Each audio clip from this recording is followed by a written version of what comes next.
महाशिवरात्रि भगवान शिव की उपासना का सबसे बड़ा पवित्र पर्व है। यह हर वर्ष फाल्गुन मास की कृष्ण पक्ष की चतुर्दशी को मनाया जाता है।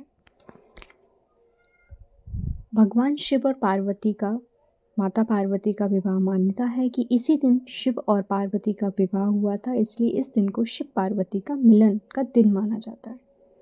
शिवलिंग का प्रकट होना, एक अन्य कथा के अनुसार इस दिन शिव जी अनंत ज्योति स्तंभ लिंग के रूप में प्रकट हुए थे, इसलिए यह रात शिवलिंग की पूजा की जाती है। आध्यात्मिक जागरण की रात जो होती है, शिवरात्रि का अर्थ है शिव की रात माना जाता है। इस रात साधना, व्रत, जप और ध्यान करने से मन शुद्ध होता है और विशेष आध्यात्मिक शक्ति प्राप्त होती है। प्राचीन कथा है शिकारी और बेलपत्र की। बहुत समय पहले एक शिकारी जंगल में शिकार करने गया। दिन भर उसे कोई शिकार नहीं मिला। रात हो गई, डर के कारण एक पेड़ पर चढ़कर बैठ गया। जिस पेड़ पर वह बैठा था वह बेल का पेड़ था और उसके नीचे शिवलिंग स्थापित था जो उसे नहीं दिखाई दे रहा था।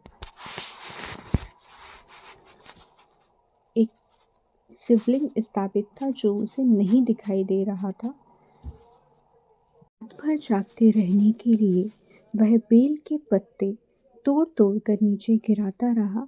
संयोग से वह पत्ते नीचे स्थित शिवलिंग पर गिरते रहे।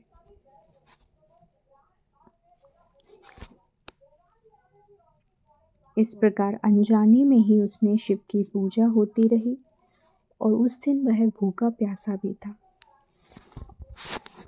अनजाने में ही उन्होंने भगवान शिव की पूजन की थी और वह भूखे प्यासे थे, इसलिए उसका व्रत भी हो गया। पूरी रात जागरण हुआ। बेलपत्र अर्पण से शिव जी प्रसन्न हुए। पूरी रात जागरण कर बेलपत्र अर्पण से शिव जी प्रसन्न हुए और उसके बाद प्रातःकाल शिव जी ने उसे दर्शन दिए और उसके पाप क्षमा कर दिए।